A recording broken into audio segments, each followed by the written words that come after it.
नमस्कार। जय श्री कृष्ण विद्यार्थी मित्रों। विषय हिंदी पाठ 11 सच्चा बालकना लेक्चर नंबर 3 में आप सौનું हार्दिक स्वागत है। गत लेक्चर में आपणे आइडियल बुकनो पाठ 11 सच्चा बालक ए पाठना 1 થી 3 प्रश्नों समझूती मेळवेली हती, जेमां खाली जग्या, विकल्प अने 1-2 वाक्यना प्रश्न जवाब। हवे आजना लेक्चर में आपणे बाकीना प्रश्नोनी समझूती मेळवीशुं। हवे जोईए प्रश्न चौथो। तो सौथी पहला आपणे जोईए प्रश्ननी सूचना। सविस्तर उत्तर लिखो। लास्ट गत लेक्चर में आपणे 1-2 वाक्यना प्रश्न सुधीनी समझूती मेळवेली हती।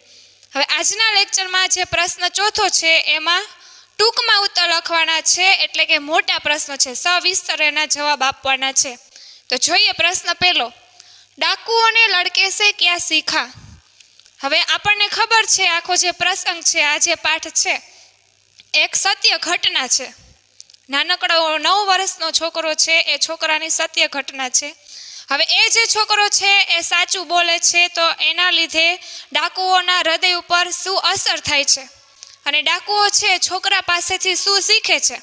आपणे जे आ प्रश्न पूछ्यो छे ए प्रश्नमा आपणे शुं कीधुं छे के डाकुओने लड़के से क्या सीखा, એટલે કે ડાકુઓએ છોકરા પાસેથી શું શીખે છે?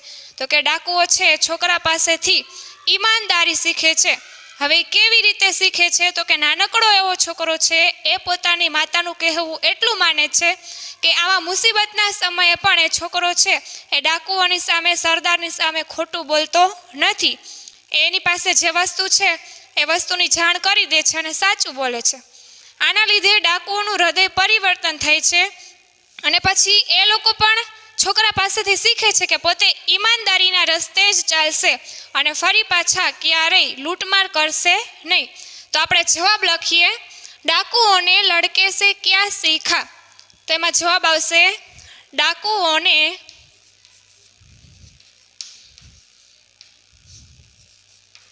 લડકે સે ईमानदारी सीखी। डाकुओं ने लड़के से ईमानदारी सीखी।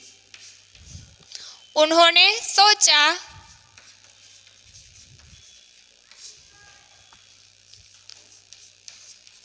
सोचा इतना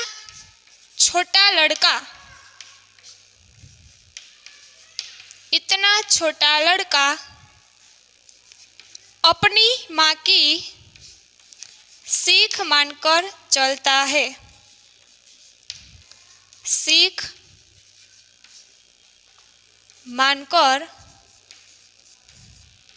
चलता है।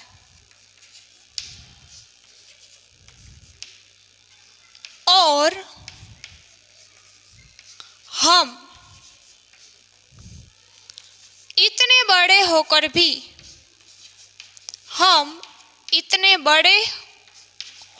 भी ईश्वर के बताए हुए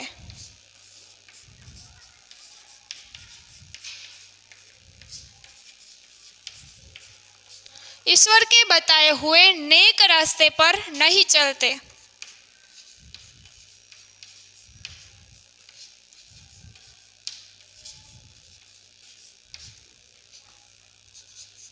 नेक रास्ते पर नहीं चलते। उस दिन से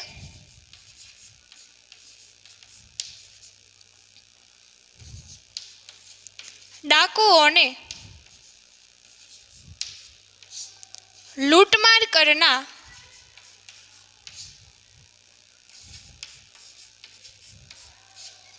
छोड़ दिया।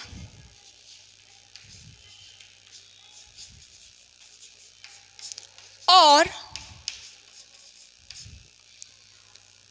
नेक रास्ते पर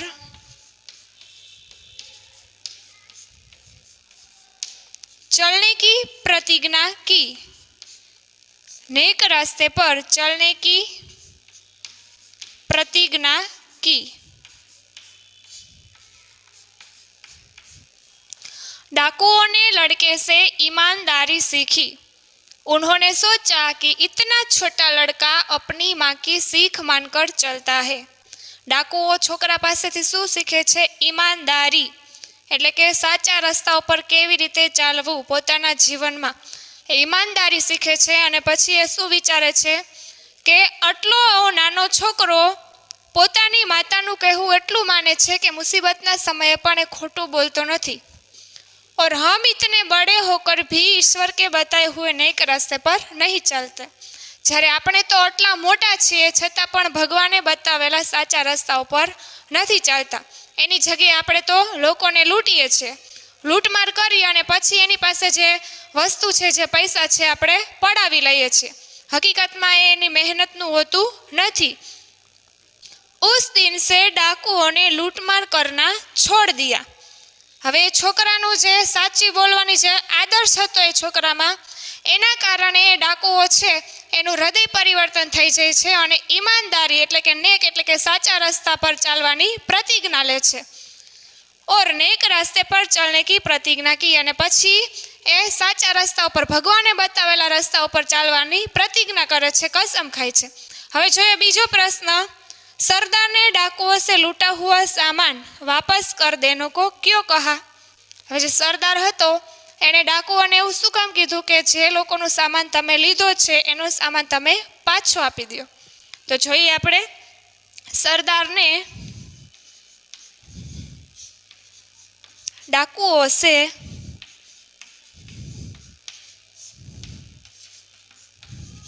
लूटा हुआ,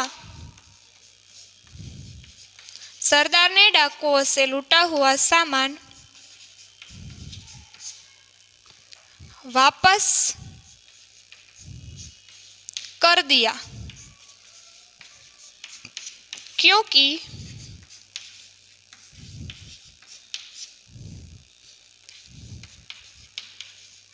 लड़के की अपनी माँ की सीख पर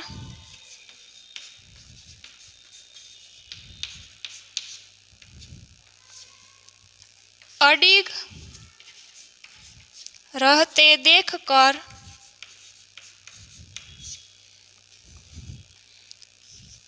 सरदार का हृदय परिवर्तन हो गया.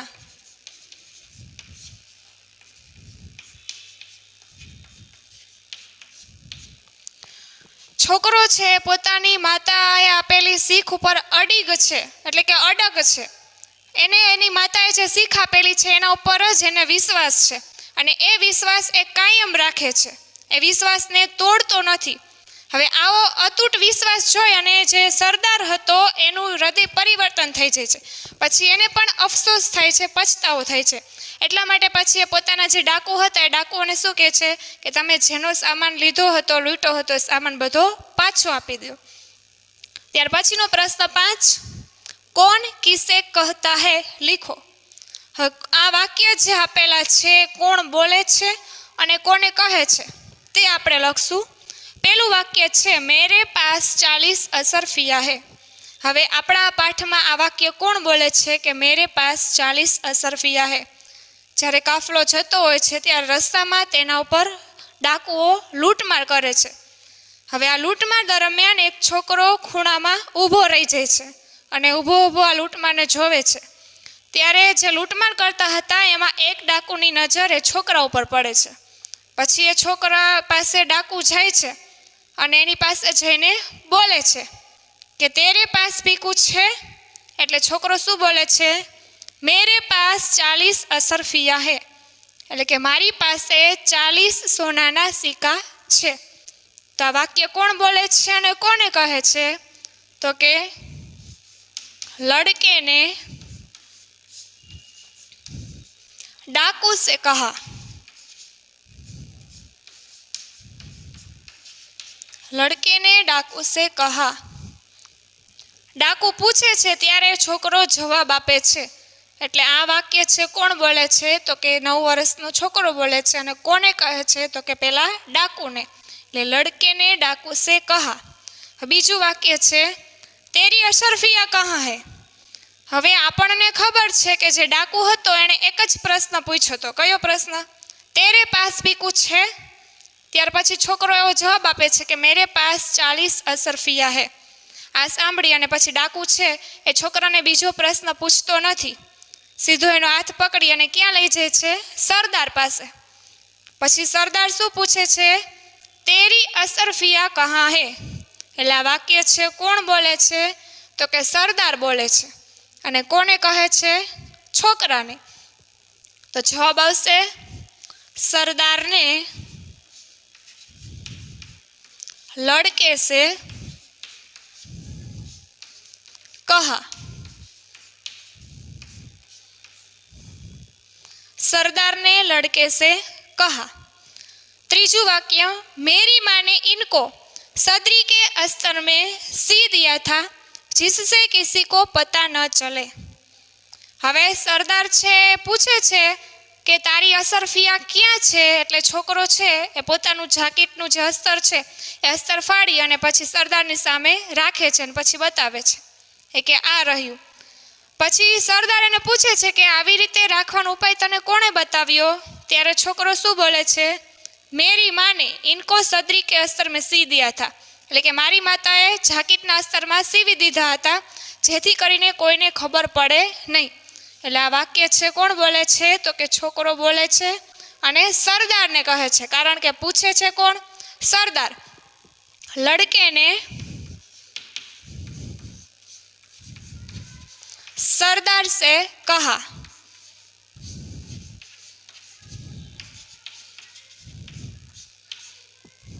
मेरी माँ ने इनको सदरी के अस्तर में सी दिया था ताकि किसी को इसका पता न चले. लड़के ने सरदार से कहा. चौथું વાક્ય, तो तूने अशरफियों का पता हमें क्यों बता दिया? હા, જ્યારે છોકરો એમ કહે છે કે મારી માતાએ સદરીના એટલે કે જાકીટના અસ્તરમાં સીવી દીધા હતા જેથી કોઈને ખબર પડે નહીં. એટલે પછી સરદાર શું કહે છે? તો તૂને અસરફિયો કા પતા હમે ક્યો બતા દિયા? કે તો તે અમને શું કામ કહી દીધું કે તારી પાસે આ સોનાના સિક્કા છે અને આ જગ્યાએ સંતાડેલા છે? એટલે આ વાક્ય કોણ બોલે છે? તો કે સરદાર બોલે છે અને છોકરાને કહે છે. તો જવાબ શું આવશે? સરદારને લડકે સે કહા. સરદારને લડકે સે કહા. પાંચમું વાક્ય છે, બેટા સદૈવ સચ બોલના, झूठ बोलना पाप है. હવે આ આખું વાક્ય છે હકીકતમાં આખા પાઠમાં કોણ બોલે છે? તો કે છોકરાની માં. છોકરાની જે માતા છે એને એક શીખ આપે છે કે હંમેશા સાચું બોલજે, ખોટું બોલવું એ પાપ છે. તો આ વાક્ય કોણ બોલે છે હકીકતમાં? તો કે છોકરાની માતા છોકરાને કહે છે. એટલે એમાં જવાબ શું આવશે? માને લડકે સે કહા. माँ ने लड़के से कहा. एंड लास्ट सेंटेंस, इनका लूटा हुआ सामान इन्हें वापस कर दो. छेल्લું વાક્ય શું છે? તો કે આ લોકોનો લૂંટાયેલો સામાન એને પરત આપી દો. તો આ વાક્ય કોણ બોલે છે? તો કે સરદાર. શું કામે? તો એનું છેલ્લે એનું હૃદય પરિવર્તન થઈ જાય છે. એટલે આ વાક્ય સરદાર બોલે છે અને કોને કહે છે? તો કે ડાકુઓને. સરદારને अपने डाकुओं से कहा. सरदार ने अपने डाकुओं से कहा. ત્યાર પછીનો પ્રશ્ન જોઈએ. પ્રશ્ન નંબર 6, વિરોધી શબ્દ લીખો. હવે આપેલા શબ્દ છે એના આપણે વિરોધી શબ્દ લખવાના છે. પહેલો શબ્દ જોઈએ માં. હવે આ શબ્દ જે આપેલો છે એનો આપણે ઓપોઝિટ એટલે કે વિરોધી શબ્દ લખવાનો છે. તો એની સામે આવશે બાપ. પછી બીજો શબ્દ છે પ્રસિદ્ધ. તો પ્રસિદ્ધનો વિરોધી શબ્દ શું થશે? અપ્રસિદ્ધ. પ્રસિદ્ધ તો અપ્રસિદ્ધ. ત્યાર પછીનો ત્રીજો શબ્દ છે બડા. તો બડાની સામે શું આવશે? છોટા. બડા તો સામે વિરોધી છોટા. ચોથો શબ્દ છે પાસ. તો પાસ છે તો એનો વિરોધી શું થશે? દૂર. તો જવાબ આવશે દૂર.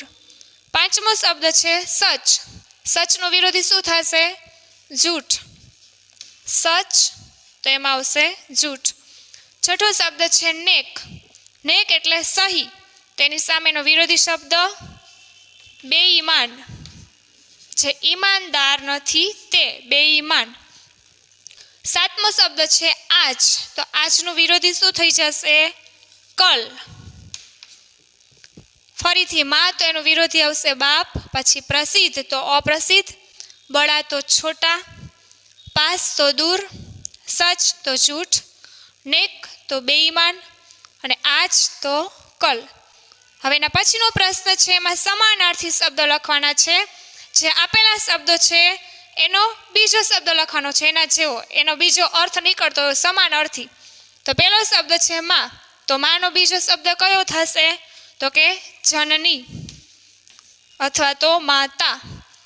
માં એટલે જનની અથવા તો માતા. પછી બીજો શબ્દ છે સદરી. તો સદરી એટલે શું? તો કે જાકીટ. પછી ત્રીજો શબ્દ છે નેક. અહીંયા આપણને વિરોધીમાં આપેલું છે નેક. તો એની સામે શું આવશે? બેઈમાન. તો સમાનાર્થીમાં નેક છે તો એમાં શું આવશે? નેકનો અર્થ શું થાય? તો કે ઈમાનદાર. જે ઈમાનદાર છે, સાચા રસ્તા પર ચાલતા હોય એને કેવા કહેવાય? નેક. સમાનાર્થી લખવાના છે એટલે. પછી ચોથો છે સમાધિ. તો સમાધિનો સમાનાર્થી શબ્દ શું થશે? મઝાર. મઝાર એટલે સમાધિ અથવા તો મકબરા. મઝાર પણ કહેવાય, સમાધિ પણ કહેવાય અને મકબરા પણ કહેવાય. ત્રણ શબ્દો એક જ છે. પછી છે સરદાર. તો સરદારને બીજા કયા નામે આપણે બોલાવી શકીએ? એનો સમાનાર્થી શબ્દ કયો છે? તો કે મુખિયા. સરદાર એટલે મુખિયા. અને છઠ્ઠો સમાનાર્થી શબ્દ છે લાસ્ટ સદૈવ. તો સદૈવને શું કહેવાય? તો કે હંમેશા અથવા તો નીત. માં તો જનની. સદરી તો એની સામે આવશે જાકીટ. નેક તો ઈમાનદાર. સમાધિ તો મઝાર અથવા તો મકબરા. સરદાર તો મુખિયા. અને સદૈવ તો હંમેશા અથવા તો નીત. હવે જોઈએ એના પછીનો પ્રશ્ન. પ્રશ્ન નંબર 8. શબ્દ સમૂહ કે લીએ એક શબ્દ લીખો. 3 શબ્દ સમૂહ આપેલા છે એના માટેનો એક શબ્દ આપણે લખવાનો છે. એમાં પહેલો છે યાત્રીઓ કા સમૂહ. આખો યાત્રીઓનો કાફલો હોય, સમૂહ હોય તો એને શું કહેવાય? તો કે કાફિલા. કાફિલા એટલે યાત્રીઓનો સમૂહ. પછી બીજું છે શબ્દ સમૂહ સોને કે સિક્કે. સોનાના સિક્કા છે તો એને શું કહેવાય? આપણે પાઠમાં કયો શબ્દ આવ્યો હતો? તો કે અશરફિયા. સોને કે સિક્કે તો અશરફિયા. અહીંયા વધારે છે, ઝાઝા સિક્કા છે, પણ જો એમાં આપેલું હોય કે સોને કા સિક્કા તો શું આવશે? અશરફી. પરંતુ અહીંયા આપણને એમ આપેલું છે કે સિક્કે એટલે આપણે શું લખશું? અશરફિયા. અને ત્રીજો શબ્દ છે સિલે કપડે કે ભીતર કી તહ. તો એમાં આવશે અસ્તર. યાત્રીઓ કા સમૂહ તો એનો શબ્દ કયો બનશે? કાફિલા. પછી સોને કે સિક્કે તો એમાં શું આવશે? અશરફિયા. અને સિલે કપડે કે ભીતર કી તહ તો એમાં આવશે અસ્તર. અહીંયા આવશે તહ. પછીનો લાસ્ટ ક્વેશ્ચન સહી જોડે મિલાઈએ. હવે જોડકા આપેલા છે એમાં અ વિભાગમાં પ્રશ્ન છે, બ વિભાગમાં જવાબ આપેલા છે પરંતુ આડાઅવળા છે. હવે આપણે અ વિભાગમાં જે આપેલા છે પ્રશ્નો, બ વિભાગમાંથી આપણે સાચો આન્સર છે પસંદ કરી અને બોક્સમાં એનો ક્રમ લખવાનો છે. એમાં પહેલું જોઈએ આપણે કડક કર બોલના. તો આનો અર્થ શું થાય? તો કે કઠોરતા સે બોલના. તો આપણે અહીંયા જોવાનું છે, ગોતવાનું છે ક્યાં આપેલું છે? તો કે ડી. જે ડી ઓપ્શન છે એમાં આપેલું છે કઠોરતા સે બોલના. તો અહીંયા પહેલું છે એની સામે આપણે શું લખશું? ડી. તો બોક્સમાં કરશું ડી.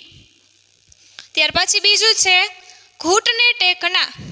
હવે ઘૂંટને ટેકના એટલે શું થાય? તો કે જ્યારે આપણે કોઈ વ્યક્તિ સામે હારી જઈએ ત્યારે આપણે એમ કહી શકીએ કે ઘૂંટને ટેકના. તો ઘૂંટને ટેકના એનો અર્થ થાય હાર માનના.